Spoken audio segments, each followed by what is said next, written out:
Audiobook number 3, Leaving Rattlesnake Flats. Chapter 1, Dust in the Rearview. The desert stretched on like an endless, rust-colored sea, broken only by the wobbly shimmer of heat off the asphalt. The Wexler family's RV, a long, faded white beast with solar panels slapped on top like duct-taped armor, rumbled down Highway 40, California bound. Inside, a cooler hummed, a fan squealed slightly from the dashboard, and the mood was cautiously optimistic. Mr. Wexler had one hand on the wheel, the other wrapped around a thick thermos of gas station coffee. His jaw worked tight as he watched the empty land pass them by. No more small towns, he muttered, mostly to himself, but Mom heard it anyway. It wasn't the town, she replied, keeping her voice low as the boys argued quietly in the back. It was the people. It's always the people, he said. That's the problem with small towns. Everyone's in each other's business. And when they find out you work for the government, well, let's just say Rattlesnake Flats wasn't the friendliest stop.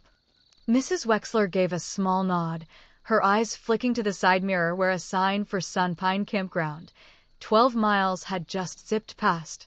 California, she said. Fresh air. Beaches. Maybe a real grocery store. Mr. Wexler smiled faintly, just as long as nobody asks what I do for a living. In the back, 11-year-old Mayo Wexler had his face squished to the window, staring out into the desert with an expression of thoughtful boredom. He'd been that way since they left Rattlesnake Flats. Even Meatball, the boy's one-eared, half-deaf French bulldog, had given up trying to cheer him up. "Hey," came a soft grumble near his knee. "You gonna just sulk forever, or are we gonna find some snacks?" Mayo looked down. Meatball sat perched on the seat beside him, tongue lolling, looking up with his usual smushed-faced sass. Only Mayo and his brothers Jesse and Robbie could understand him. Something weird. Something special. Maybe a gift. Maybe a curse. The dog's voice came not through ears, but directly into their minds, like thought made sound. "I'm not sulking," Mayo muttered. "Sure you are," Meatball replied. "But it's cool. Brooding is your whole thing." From the far back, Jesse, 15 and currently going through what Mom called his "I'm too cool for everything" phase, had his earbuds in and his eyes on his phone. Robbie, 7 and endlessly optimistic, was playing some kind of finger game with the window fog. "Why do we always leave places so fast?" Robbie asked suddenly. Mayo hesitated, then gave a shrug. "Because Dad's work is complicated." "That's one word for it," Meatball said. "You want the long version or the government-edited one?" Mayo smiled despite himself. The RV pulled into Sunpine Campground just before dusk. Golden light spilled through towering pine trees, casting long shadows over cracked picnic tables and a few sun-faded cabins. The campground had an aging charm, like an amusement park that had shut down one summer and never reopened, but it felt safe enough. For now. Jesse jumped out before the engine even cut off, already scanning for kids his age. Mayo climbed out slower, eyeing the place cautiously. Robbie held Meatball close in his arms, the dog's stubby legs dangling lazily. That evening, after setting up the RV and unpacking the bare essentials, the family settled into something like routine. Jesse had already found a group of teens hanging around the main office. Mayo watched them from a distance. He saw Jesse laugh. High-five someone. Be Jesse. It was the next afternoon when things went south. Robbie, curious and too trusting, had wandered near the basketball courts. A group of older kids was there. One bigger, with a smug face and eyes too small for his head, said something cruel. Robbie turned away, embarrassed. Mayo saw it happen and crossed the field fast, stepping between his little brother and the sneering kid. "Back off," Mayo said calmly. "Relax, kid," the teen said, raising his hands like a cartoon villain caught in the act. "Just teasing." But Mayo's eyes narrowed. "Pick someone your own size next time." Later, when Mayo told Jesse about it, Jesse shrugged. "They're not bad guys. Maybe Robbie was just being annoying." Mayo didn't say anything after that. just walked away. It stung worse than he thought it would. A few days passed. Jesse grew tighter with the campground kids. Mayo and Robbie explored the woods behind the RV park with Meatball, sometimes pretending to be detectives, sometimes just looking for frogs.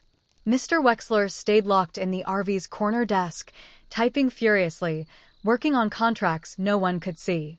Mom cooked, read, and reminded everyone not to leave dirty socks in the sink. Then one night, the cop car pulled into the campground with its lights low and its engine grumbling. And Jessie was in the back seat. Mrs. Wexler didn't yell at first. She just stood there, arms folded, lips tight as the officer gave a vague explanation about trespassing, curfew, and hanging around the wrong part of town. Jessie got grounded for a week, lost phone privileges for 3 days, and sulked like it was the end of the world. But he didn't stop sneaking out. It all came to a head one overcast afternoon. Jesse and his friends disappeared after lunch. The day turned to dusk. Then night. Mayo grew restless. Robbie kept asking where Jesse was. Mom was doing dishes with hard, fast motions. Dad was on a call in the bedroom, the door shut tight. Meatball sat at the edge of the RV's open door, nose twitching. Then he turned to Mayo and said, "Something's wrong." "What do you mean?" "I mean I smell fear. Real fear. Jesse's not just late, he's in trouble." Mayo didn't hesitate. "Robbie," he said, "get your shoes. We're going." "Where?" "To find Jesse." "And if those jerks he hangs with won't talk?" Robbie asked. Mayo glanced down at Meatball. The dog's single good ear flicked. "Then we do what we do best," Mayo said. "We sniff out the truth." Chapter 2. Where the Sidewalk Ends. The RV park quieted as the sun sank behind the pines. Porch lights flicked on one by one, casting orange halos across gravel paths and picnic tables. Inside the RV, the tension was rising like steam from a boiling kettle. Jesse was still missing. "He'll come back," Mrs. Wexler said for the 3rd time, folding a dish towel with more force than necessary. "He's just with his friends. Probably forgot the time again." Mayo wasn't buying it. He could feel it in his chest, a quiet, gnawing wrongness. Jesse was never late without texting, and Jesse always texted when he knew he was already in trouble. Mayo stood by the window, watching the darkening sky. Robbie sat cross-legged on the floor, pulling his sneakers on. "You sure we shouldn't tell Mom and Dad?" Robbie asked, glancing toward the bedroom where the door was still closed. "No," Mayo said. "If Jesse's just being stupid with those guys again, we'll never hear the end of it. But if he's really in trouble, we can't waste time waiting around." "What if he's, really lost?" Robbie asked, voice small. "That's why we've got Meatball," Mayo said. The dog, sitting upright by the door, gave a single, curt nod. "I'll sniff him out like a slice of hot pepperoni," Meatball said. "But we're gonna need something of his." Mayo grabbed Jesse's hoodie off the back of a chair and handed it over. Meatball buried his snout in it, snorted, and sneezed. Phew. Definitely Jesse. And a strong whiff of teen angst. Mayo cracked open the door. "Let's go." They started with the basketball court where Jesse and the others had been hanging out earlier that afternoon. It was empty now, just cracked pavement and a dented hoop swaying in the wind. Mayo knelt and examined the ground, pretending to be casual as a group of parents walked by. Robbie looked toward the trees. "Do you think he went into town again?" "That's the direction his friends usually take," Mayo said. "Come on. Let's ask them first." They tracked the boys down near the laundry shed, a cluster of teens leaning against their bikes, smoking, kicking at pebbles like they were in some low-budget rebel movie. Mayo stepped forward. "Where's Jesse?" One of the boys, thick eyebrows, backward cap, looked up. "How should we know?" "He was with you last," Mayo said. "You ditched him, didn't you?" Another kid shifted uncomfortably. "He was fine when we left." "He fell," Robbie blurted. "Didn't he?" The boy with the cap looked away. Mayo stepped closer. "Tell me where you left him." A long pause. Then finally, one of the quieter ones mumbled, "Over by the old end of town." There's this place, like a boarded-up house. We were just messing around. What happened? He stepped on a rotted floorboard. We didn't mean to ditch him. It was dark, and someone thought they saw something, and we ran. We thought he was right behind us. You thought? Mayo's voice sharpened. You left him in an abandoned house? The Cap Kid scowled. He's probably fine. Don't be so dramatic. Let's go, Mayo said to Robbie and Meatball. Wait, Robbie whispered as they walked off. Did you hear what that one kid said? He thought he saw something. Yeah, Mayo said. And I don't think it was just shadows. The abandoned part of town sat beyond a rusted chain-link fence, past the overgrown baseball diamond and a row of collapsed sheds. Most of the buildings were barely standing, skeletons of homes left behind, windows broken out, roofs sinking like old cakes. Meatball sniffed the air. Smells like mildew, regret, and a sprinkle of raccoon pee. The boys crept past a leaning "No Trespassing" sign. Crickets chirped in the tall weeds. The evening air had turned cool, and Mayo felt a chill work its way up his spine. There, Robbie said, pointing to a 2-story house slouched behind a fallen oak. Its siding peeled off like sunburnt skin. The front porch had collapsed entirely, but a side door hung open like an invitation to disaster. This has to be it, Mayo said. They stepped inside.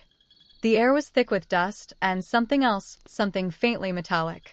The flashlight from Mayo's pocket carved slices of light through the gloom. Cobwebs clung to the corners. The walls were stained with old water damage, and the floor groaned with each step. Jesse, Mayo called out. A faint sound answered, too quiet to make out. Shh, Meatball whispered. He sniffed once, twice. This way. He's close. They followed the dog through a narrow hallway and into what might have once been a parlor. A large piece of the floor had caved in, revealing the dark, musty crawlspace beneath. Jesse, Mayo called again. Down here, came the faintest, hoarse reply. Mayo dropped to his knees and shined the light. Jesse lay in the dirt below, his leg twisted awkwardly, a smear of blood on his forehead.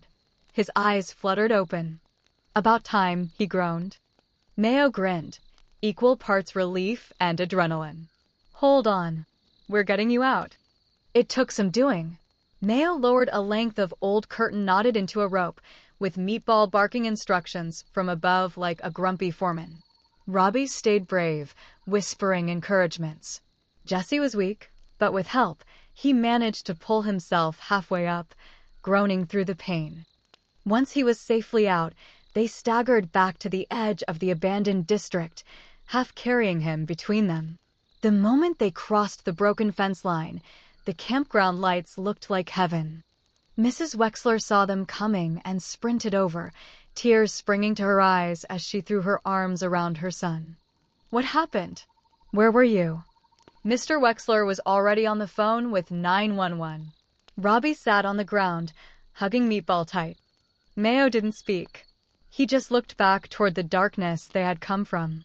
Because in the silence of that abandoned house, he had heard something else. Not Jesse. Not the wind. Something breathing. Something waiting. Chapter 3. The Breathing House. The local paramedics arrived in less than 15 minutes, their lights flashing like carnival strobes against the pines. Jesse lay on a stretcher, wrapped in a silver thermal blanket, his face pale and smudged with dirt. One EMT examined his leg while the other checked the bump on his head. He's lucky, the woman told Mrs. Wexler. Could have been worse. Mrs. Wexler didn't let go of his hand the entire time. He could have died. Mr. Wexler stood with his arms crossed, face tight. I want a word with those boys. The ones who left him there. They're gone, Mayo said. They scattered the minute we started asking questions. I'll find them, Mr. Wexler said darkly. No one does that to my kid. But Mayo's thoughts weren't on revenge. He kept replaying what he'd heard in the abandoned house. It wasn't a hallucination. He wasn't the type. Something had been in there with them. Breathing, slow, deliberate, and watching. You okay? Robbie asked, looking up at him from the curb where they sat side by side, Meatball panting between them. Mayo nodded absently.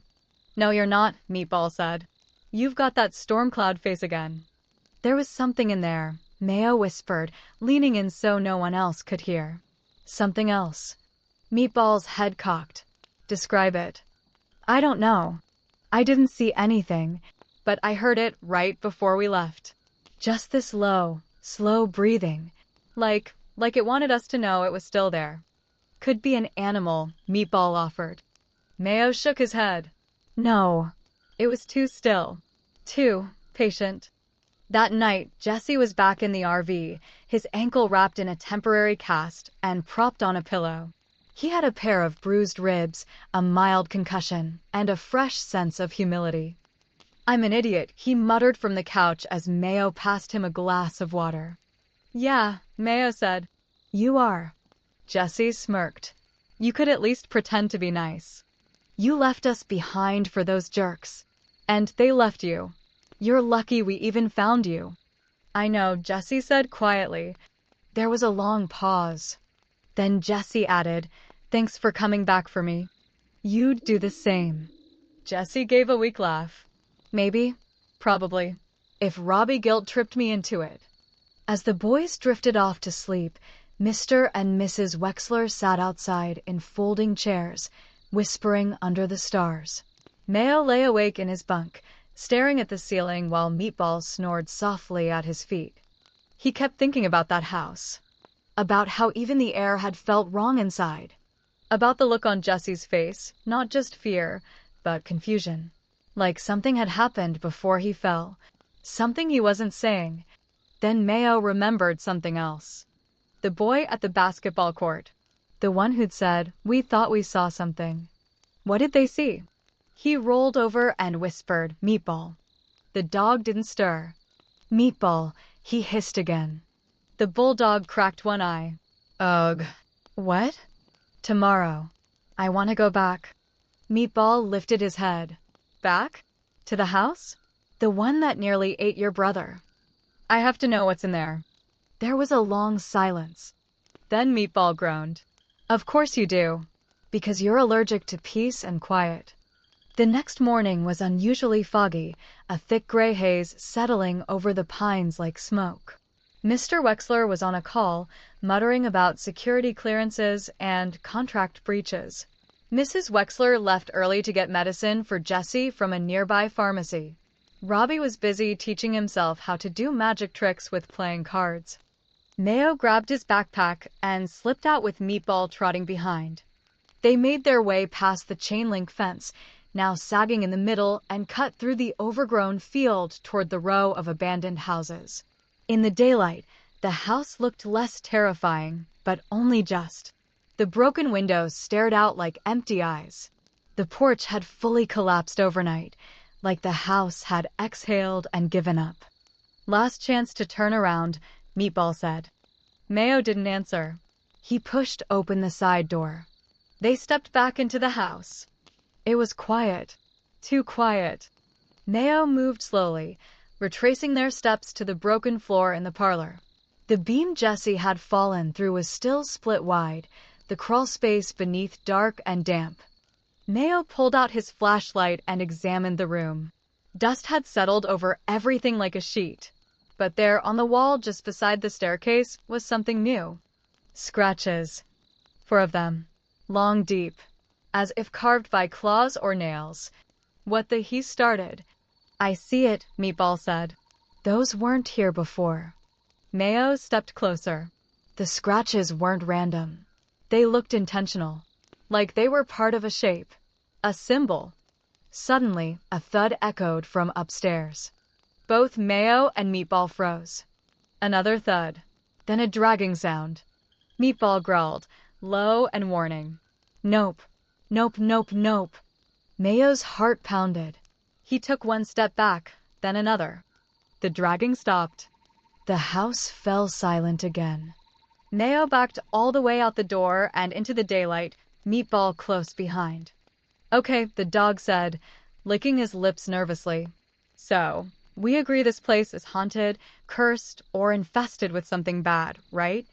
Not haunted, Mayo said. But something's in there. What kind of something makes claw marks in wood? Mayo pulled out his phone and snapped a photo of the marks. I don't know, he said, but we're going to find out. Chapter 4. The Watcher in the Fog.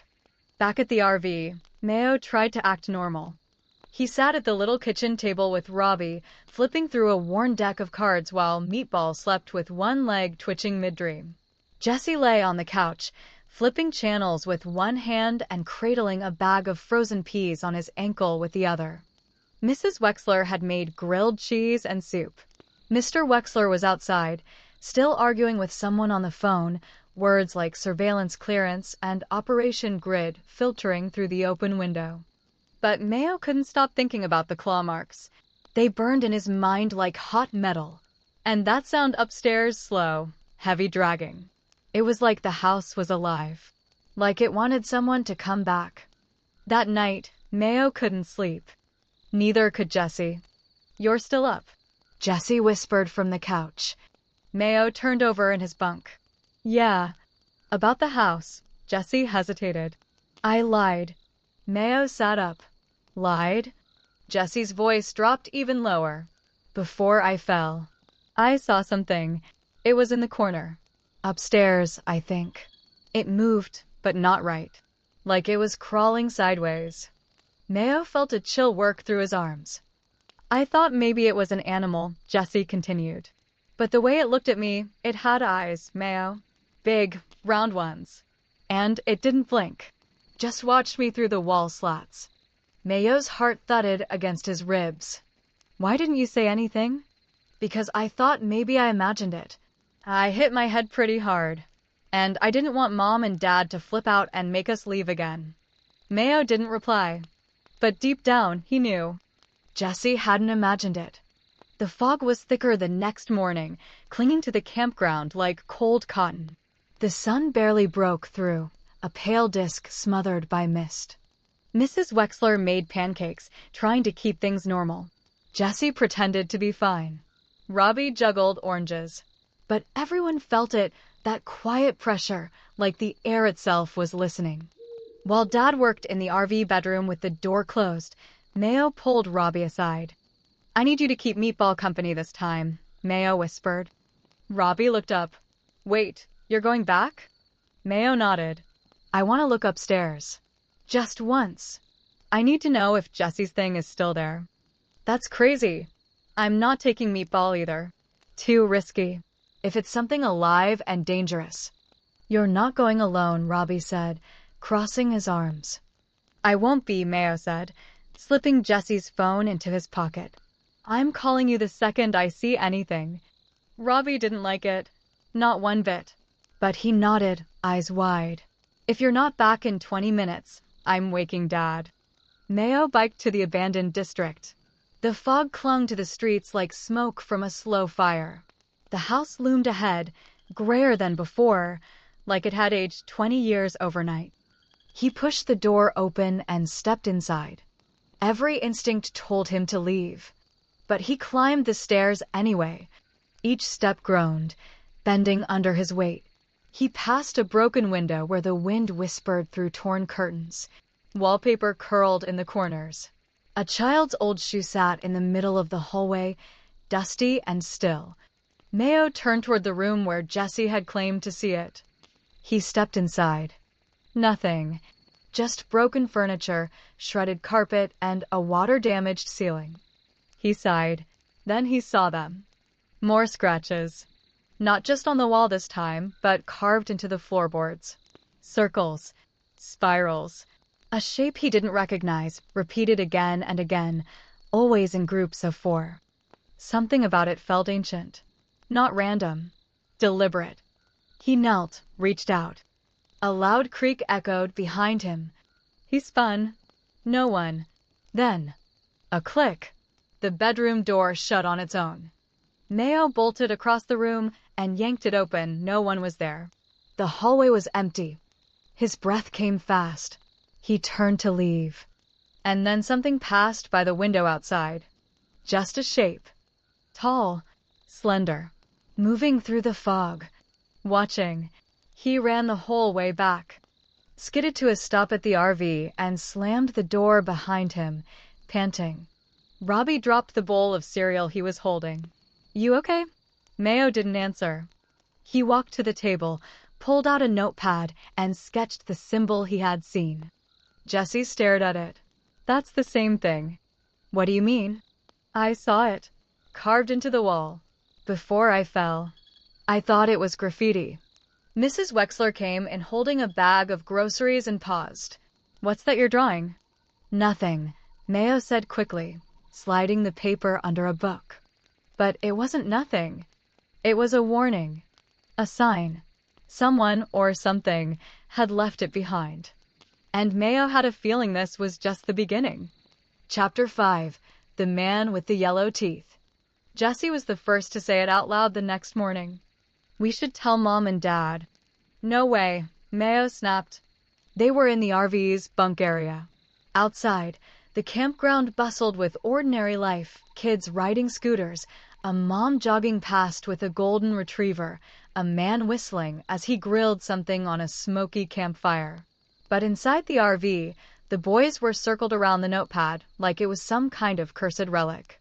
"That's exactly what they'd want us to do," Jessie insisted. "Tell them. They'll report it. We can leave this place and they won't believe us." Mayo cut in. "You think Dad's going to believe a thing about claw marks and symbols and crawling things in the dark?" "He believes in surveillance and conspiracy theories," Meatball muttered, flopped upside down on the carpet. "But yeah, this might be a step too far for Mr. Government Man." Robbie looked from one brother to the other. "So what do we do?" Mayo leaned back, his fingers tracing the spiral symbol on the page. "We find out what it is, where it came from. If Jessie saw it, and I heard it, and if those scratch marks weren't there before, then something's using that house. Maybe lots of houses." Meatball snorted. "Yay! Can't wait." Later that day, Mayo wandered through the RV park with Robbie and Meatball. They asked around casually, talked to older folks sipping lemonade, kids playing tag, even the camp host who drove around in a beat-up golf cart. No one knew much about the abandoned part of town. Or if they did, they weren't saying. Until they reached the old laundry shed. An elderly man with a crooked back and one cloudy eye sat on a stool outside, carving a stick with a penknife. He wore overalls, smelled like tobacco, and had teeth so yellow they looked like corn kernels. "You kids don't want to be poking around them dead houses," he said without even looking up. Mayo froze. "You said dead houses?" The man sliced another sliver off his stick. "Whole stretch o' town got bought up years ago. Some company with no real name. Just letters. GC or GF or something like that. Next thing we knew, folks started leaving. Quick. Like middle o' the night." "Why?" Robbie asked. The man looked up now, one eye sharp, one cloudy. "You ever walk into a room and feel like someone already hates you? That whole block was like that. Do you know what this symbol means?" Mayo pulled the notebook out and showed him the spiral. The man frowned. His carving slowed. He leaned in close. His breath smelled like old apples. "That's not a symbol," he whispered. "That's a map." Mayo blinked. "A map to what?" The man looked around like someone might be listening. "Trouble. Always was. Some say the map shows where it sleeps. Others say it is the thing. Like, it leaves itself behind." "You're not making any sense," Jessie said, stepping out from behind the building where he'd been eavesdropping. The old man chuckled. "Not to you, maybe. But that house you went into? It's not the only one marked. You find another like it, you get out. You hear me? Out." "Why?" Mayo asked. The man bared his yellow teeth in a grin that wasn't a smile. "Because it watches. And it remembers the ones who watch back." That night, Mayo had a dream. He was in the house again, but this time it was full of water. Waist high. Cold. The floorboards groaned beneath him. Something brushed his leg. He turned and saw a face. Pale. Wide. Floating just beneath the surface. staring up. Its eyes didn't blink. It smiled. Then it opened its mouth and whispered his name. Mayo woke up gasping, drenched in sweat. Meatball was already sitting upright, tail low, eyes serious. "You had the dream too?" Mayo asked. Meatball nodded slowly. "Except in mine, it was your face staring up at me." Chapter 6. The Second Marked House. The next day felt like breathing after a storm. Jessie was off crutches, Robbie was buzzing with energy, and Meatball, deaf ear twitching, seemed unusually alert. Even Mom seemed relaxed as she folded laundry under the RV's awning while humming softly to the sound of a nearby sprinkler. But Mayo wasn't fooled. The air was too still, too watchful. He waited until after lunch. When Mom was reading and Dad was buried in phone calls behind the closed bedroom curtain, Mayo nudged Robbie and Jessie. "Let's go," he whispered. Jessie sighed. "Again." "You heard the old guy. There are other marked houses. If there's a pattern, maybe we can figure out what that symbol actually means." "I thought it meant run like heck," Robbie said, slipping on his sneakers. "I brought Meatball," Mayo added, clipping on the leash. "If we see anything at all, he'll know." "Gee, no pressure," Meatball muttered. They took the bikes this time, riding through the campground, across the cracked sidewalk at the edge of town, and into the long-forgotten streets where nature had begun swallowing buildings whole. Robbie pointed to a greenhouse with a caved-in porch. "That one looks like a witch's teeth." "No spiral," Jessie called from the side. They passed 3 more, one with vines climbing through broken windows, one sunken into the ground like it had tried to escape, and one that had an old tricycle half buried in the front yard. Then Mayo skidded to a stop. There. It was a tall, faded brick house with a sharp, triangular roof. All the windows were boarded up, except one, the attic. And on the door, barely visible through peeling paint, the spiral. Robbie didn't move. "That's it. That's the map, right?" Mayo nodded. "Same carving." Jessie looked up. "Why do all these houses look like they've been forgotten?" "Because someone wanted them forgotten," Meatball said, nose twitching as he sniffed the wind. Mayo stepped forward, fingers brushing the symbol on the door. Unlike the first house, this one didn't feel cold. It felt charged, like it was waiting. He gave the knob a twist. "Locked." "No way in," Jessie said. "Time to go." But Meatball growled softly. "Wait." Mayo crouched beside him. "What is it?" Meatball didn't answer right away. He walked toward the house, nose low to the ground, stopping just beneath a shattered basement window. He sniffed once, twice. Then he backed up fast. "There's someone inside," he said. They circled around and peered through the basement window. It was dark, but they could see the vague shape of a room, a sagging couch, a moldy desk, a shattered mirror. And then movement. A flicker of light from deep inside. "Someone's definitely in there," Jessie said. "But why?" "Squatter." "Maybe," Mayo said. "But why pick this house? Of all the places to hide?" Just then, a voice whispered from the shadows. Not from inside the house. From behind them. "You shouldn't be here." They spun. A woman in a gray shawl stood by the crumbling fence, eyes like river stones. She was old, maybe 70, but stood with stiff shoulders and perfect posture. "You hear it, don't you?" she asked, staring at Mayo. "Hear what?" She ignored the question. "They say it came through the wires. Long ago, when the company came. Whispered through phones. Flickered in TV static. Left its name behind in circles." Jessie muttered, "We're so calling Mom after this." The woman's hand twitched toward the spiral on the door. "Second house marked. You found it. But you'll need the third if you want to see the truth." "What truth?" Mayo asked. She turned. "The one you're not ready for." Then she walked away, disappearing behind a wall of overgrowth. That night, Mayo couldn't stop thinking about her words. "You'll need the third. What happened when you found 3?" He flipped his notebook open and sketched a map of the town as best he could. He marked the RV park. The first house.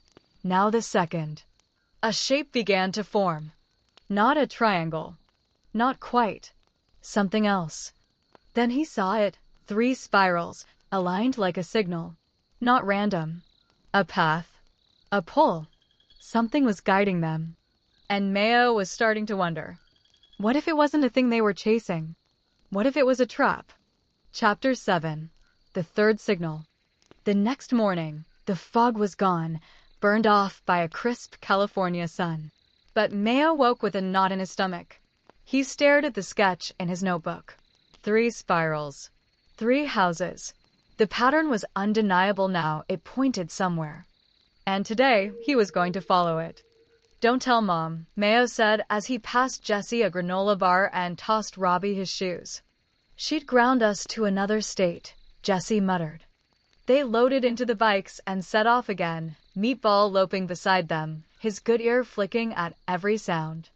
They passed House 1, then House 2, and then, following Mayo's map, they pedaled 2 blocks east and turned onto a cracked asphalt road that ended in a crooked cul-de-sac. There it was. House 3. A 2-story home, slumped like it had given up. Its chimney leaned like it was whispering to the ground. The yard was littered with pine needles, broken glass, and bones. Animal bones, Mayo hoped. And carved into the front door, plain as day. The spiral. Meatball growled low. "Something's wrong with this one." "How's that different from the others?" Jessie asked. "This one's waiting," Meatball said. "And it knows you're coming." The boys pushed open the warped front door. It let out a groan, long and hollow. Dust floated in the sunbeams, cutting through shattered windows. The house was quiet. Too quiet. No bird sounds. No insects. Even their own footsteps felt muted, like the house had swallowed all noise. Robbie clutched Mayo's arm. "Why do I feel like it's inside us?" They moved through the first floor, past rotting furniture and framed photos that had faded to ghostly outlines. They reached the staircase. Mayo took a step. The house shivered. Just then, the living room TV, long unplugged, wires chewed and hanging, flickered on. Static. A face appeared in the screen. Not a face, really. Just 2 wide white eyes. And a mouth. A smile. Mayo stumbled back.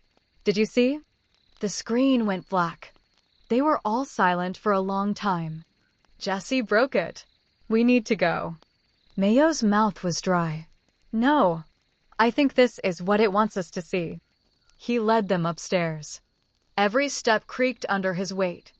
The hallway was covered in more spirals, carved into doors, into the walls. One of them was dripping, fresh. Like someone or something had just finished carving it. "Guys," Meatball's voice was a whisper. "Something's behind that door." He pointed his nose toward the last door at the end of the hall. Mayo walked toward it. He pushed it open. The attic stairs were revealed, narrow, steep, and pitch black. Meatball whined. Mayo swallowed hard and climbed. The attic was empty, except for a single table in the center. And on that table, a notebook, identical to Mayo's. He stepped forward and opened it.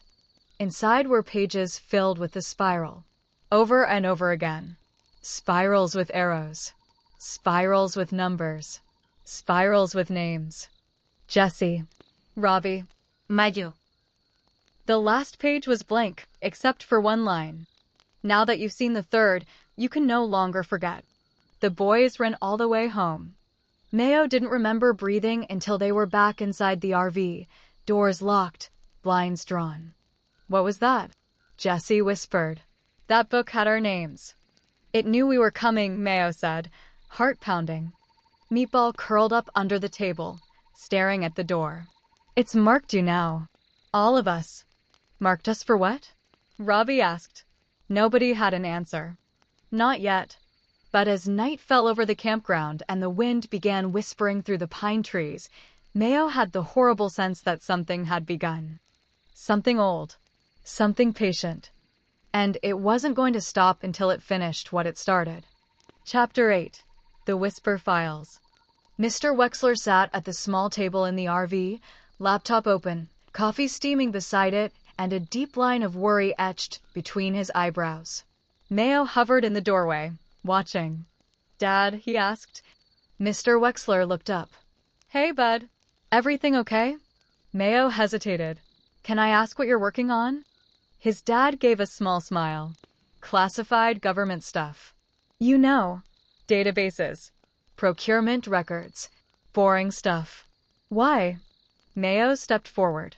Do you know what GEC stands for? Or GF?" That made Mr. Wexler pause. He slowly closed the laptop. "Where did you hear those acronyms?" Mayo fumbled. "I heard someone mention them in the park." Mr. Wexler's eyes darkened slightly. GEC was a contractor, Global Environmental Control. They used to do waste cleanup, hazardous materials, experimental energy grids, mostly shut down in the early 2000s. Why? Mayo thought fast. Just curious. But his heart was pounding. GEC. The same letters the old man in the RV park had muttered. "Dad," Mayo asked, "have you ever heard of something called the spiral protocol?" Silence. Mr. Wexler stood slowly, crossing the narrow RV floor. "Where did you hear that?" I saw it," Mayo lied, "written on an old binder in the abandoned part of town." Mr. Wexler's eyes searched his face like he was trying to see deeper than Mayo's skin. Then he nodded once. "I'll be back," he said. "Don't go anywhere."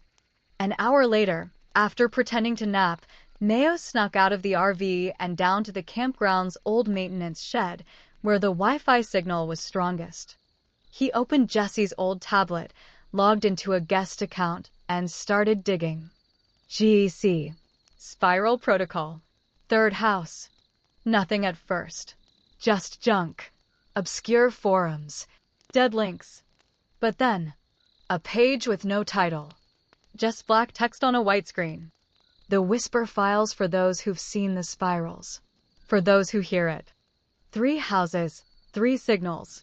The mark opens your mind. The protocol was to contain it. GEC failed. If you're reading this, it may already know you. It doesn't live in the buildings. The buildings are doors. It lives in the space between. Find the 4th. Burn it. It's your only chance. Mayo's blood ran cold. 4th? There's a 4th house?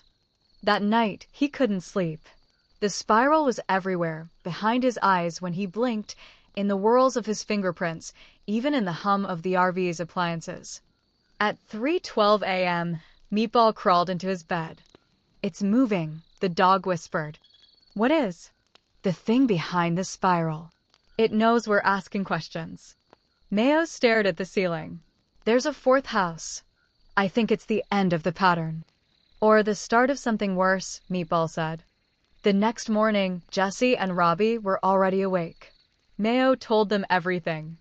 "Whatever's in those houses," Jesse said, "it was part of some government thing. GEC was trying to control it." The spiral protocol was like, what? Containment. Mayo nodded. They failed. Now it's leaking. Or, looking. They traced the 3 houses on Mayo's map again. And then, slowly, Mayo drew a 4th dot. It wasn't where they expected. It was close. Too close. "It's in the campground," Robbie whispered. Meatball lifted his head.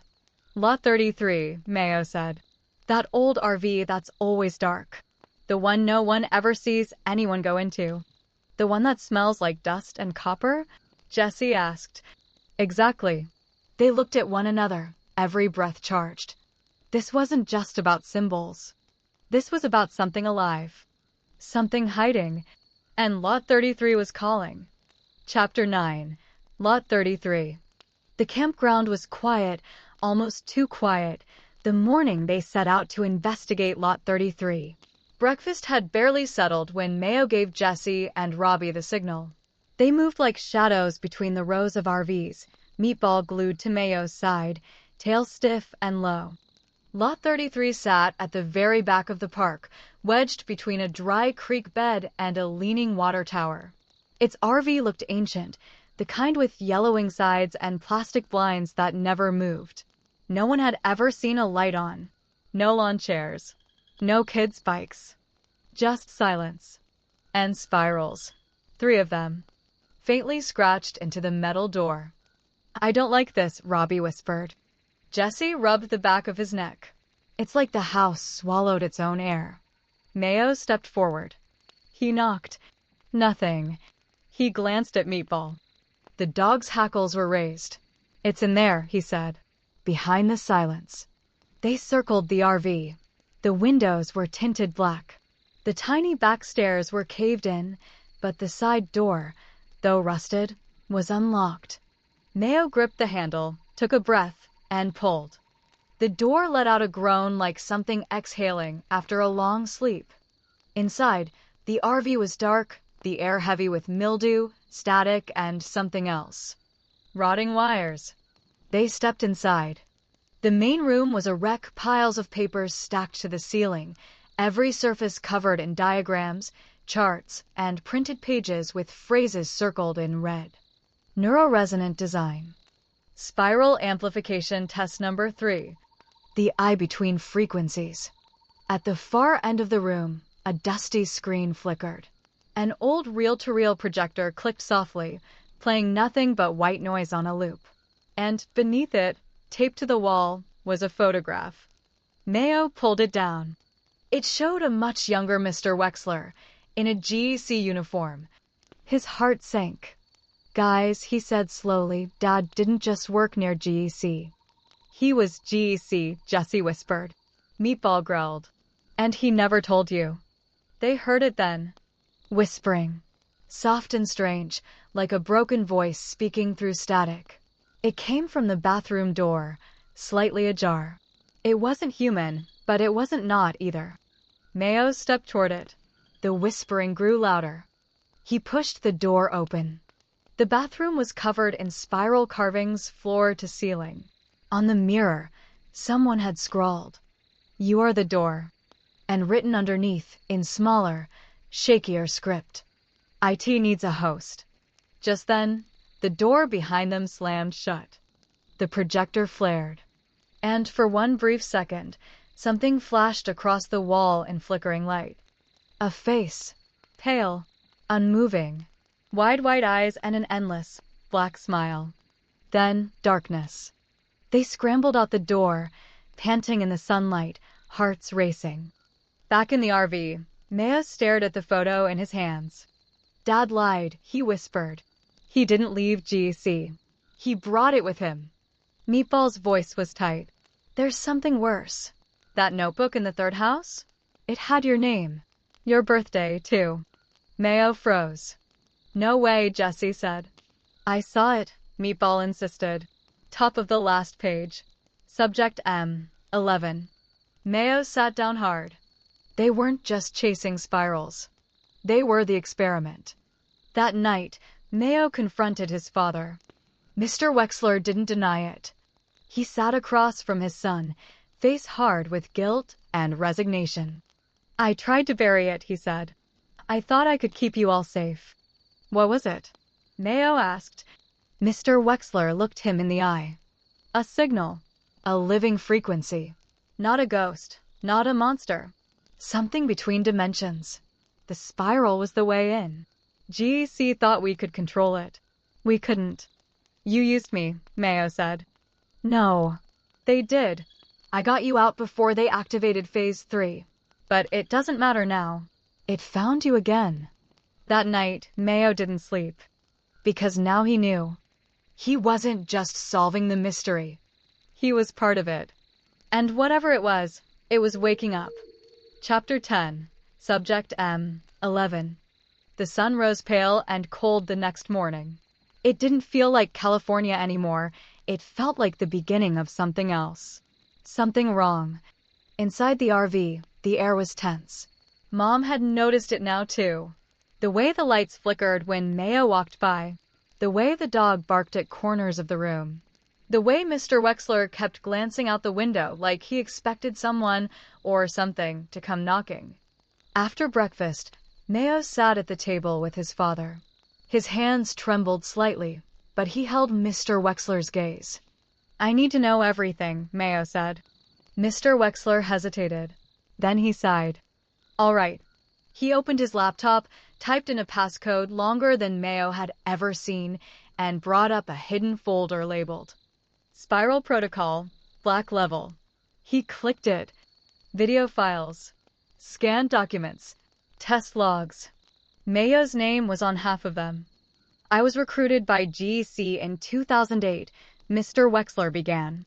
We thought we'd found something in a dead zone of static out in Arizona on land no tech could read. They called it a frequency sink. But what it really was a door." He clicked on a video. It showed a laboratory, fluorescent lights, a baby in a small crib, hooked to wires. Beside him, a black and white spiral rotated on a screen. Mayo felt sick. "That's me." "You were 10 months old," Mr. Wexler said softly. "The youngest subject ever introduced to the visual resonance field. You didn't cry. You stared. For 7 hours straight." Mayo looked away, fists clenched. "So what did they do to me?" "They changed your brain," Mr. Wexler said. "Or maybe they just opened a part of it. You could see patterns other kids couldn't. You drew spirals in your crib before you could say mama. You heard things." Meatball sat at Mayo's feet, tense. He still does. Jesse and Robbie, standing behind them, went pale. "So why did you leave?" Mayo asked. "Because I saw what the spiral wanted," Mr. Wexler said. "It wasn't knowledge. It wasn't energy. It was entry." He clicked another video. It showed a subject older, maybe 16, sitting in a white room. At first he seemed calm. Then his head tilted. His mouth opened. And a voice not his spoke from inside. "The mind is the hallway. The eyes are the key." The screen cut to black. Mr. Wexler's voice was gravel. "They didn't stop at experiments. They started recruiting hosts. It was using us to test how well it could hide." "And me?" Mayo asked. "You're the one who resisted longest," his father said. "You're the one it wants." That night, Jesse couldn't sleep. He stayed by the window, watching for shadows. Robbie curled up in Mom's lap, who still didn't know the full story. And Mayo sat in bed with his notebook, flipping to the blank pages at the back. His hand moved before he could stop it. A spiral bloomed across the paper, slow, perfect, hypnotic. Then he heard it. A voice. Low, velvety, inside his head. "You are almost ready." He dropped the pen. "No," he whispered. "I'm not yours." But the voice only chuckled. "You've always been mine." Meatball jumped onto the bed, eyes wide. "I heard it too." The spiral on the page moved, shifted, became a map, a location. "Guys," Mayo said, calling out, "it just gave us the final piece." Jesse came running. "What?" Mayo held up the notebook. The spiral had formed the outline of a town. An X marked in the center. Rattlesnake Flats. The place they'd left behind. The place Dad said he'd never go back to. But now the spiral was calling them home. Chapter 11. Back to Rattlesnake Flats. They left just before dawn. Mr. Wexler didn't argue this time. After seeing the spiral transform into a map in Mayo's notebook, he knew what it meant. This wasn't just a haunting. This was a trail, a path. And like it or not, Rattlesnake Flats was the end of it. Mom was confused, but when Mr. Wexler said, "It's work-related," she didn't press. Not yet. The road to Rattlesnake Flats felt longer this time. The sky never quite brightened. And the towns they passed through, all of them seemed off. Like people were watching. Like the spiral had laid seeds in their minds, too. As they drove, Mayo sat beside Meatball on the couch, tracing the lines of the map over and over.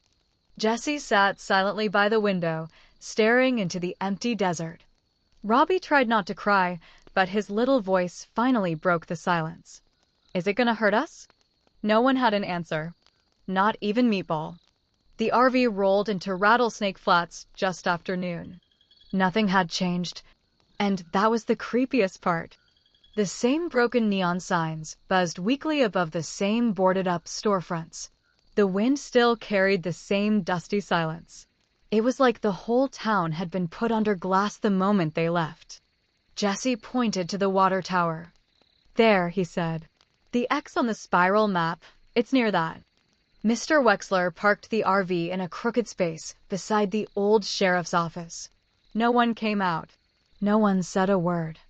Meatball sniffed the air. Something's awake.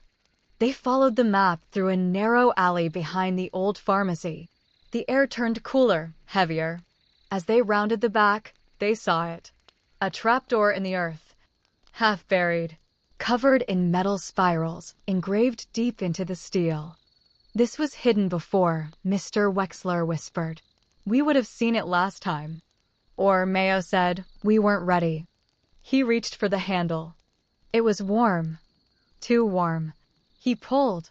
The door creaked open, revealing a staircase of smooth concrete leading into pitch blackness.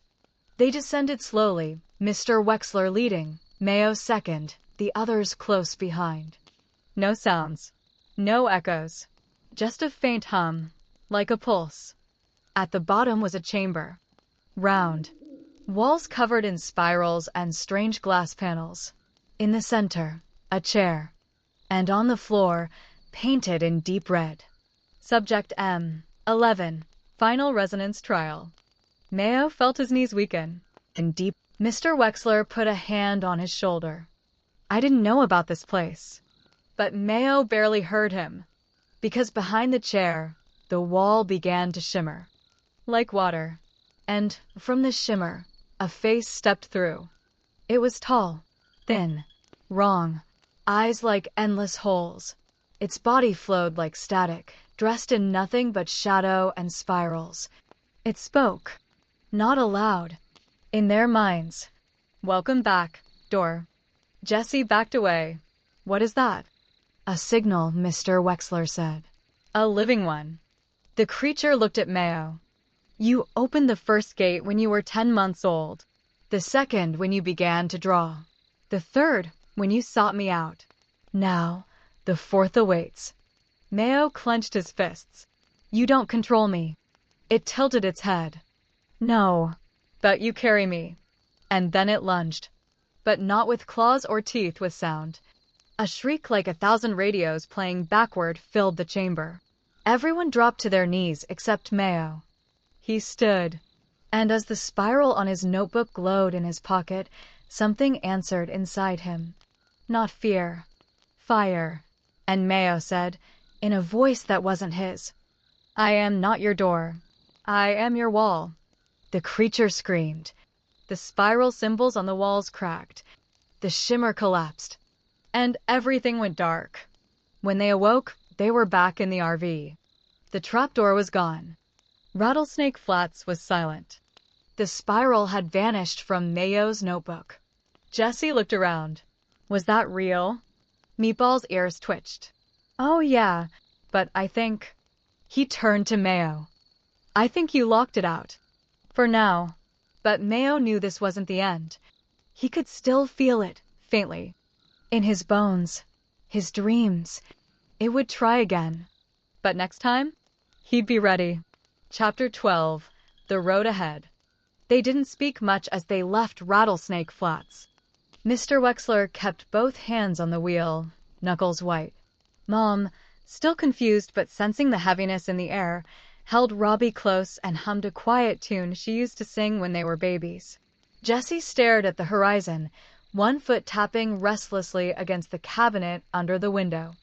And Mayo sat with Meatball curled at his side, the notebook in his lap, blank now but heavy. Not with pages. With purpose. 2 days passed before anyone asked what they'd all been thinking. They were parked at a quiet rest stop somewhere in southern Nevada, the sky pale blue and the air filled with the rustle of dry trees. Jesse was fixing a loose panel on his bunk.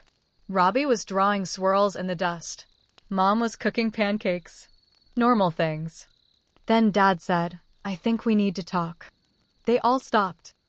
"I should have told you everything from the beginning," Mr. Wexler said. "About GEC. About the spiral. About what we left behind." Jessie stood up. "Why didn't you?" Mr. Wexler met his eyes. "Because I didn't want you growing up afraid. I thought if I just kept us moving, kept changing towns, maybe it wouldn't find us again. But I was wrong. It was always going to find me," Mayo said quietly. Everyone looked at him. "I was the experiment. Subject M11. The one it wanted." Meatball growled softly. "But you made it bleed." That made Jessie smirk. "You did more than that. You owned it." Mayo didn't smile. He was thinking. "What is it, sweetheart?" Mom asked. "I don't think that was the spiral's only door," he said. "There were more symbols on the walls down there, other subjects, other numbers. I don't think this is over." Mr. Wexler nodded slowly. "It's not." That night, Mayo couldn't sleep. He sat outside the RV with Meatball beside him, the desert stars glittering overhead like cracks in the sky. His thoughts buzzed. Something was waking up inside him. Not just power, not just fear. Awareness. He could sense patterns now, feel the hum of strange electricity in the world around him. It was like tuning a radio and catching echoes of voices too far to hear fully. But they were there. They were always there. "I think I'm changing," he said softly. Meatball sighed. "You are. But maybe not into what you think. Maybe you're becoming what can stop it, not what it wants. Then I'll need help." "You've got it," the dog said, nuzzling his shoulder. "You've got us." In the morning, the RV rolled out onto the highway again. This time, they weren't just running. They were looking, tracking, protecting. Mayo stared out the window, spiral patterns flickering just behind his eyelids. Wherever the spiral reached next, whatever other subjects it awakened, he'd be ready. He was the wall. He was the lock. And the spiral had made one mistake. It tried to use him. Now, he was going to use it. To be continued.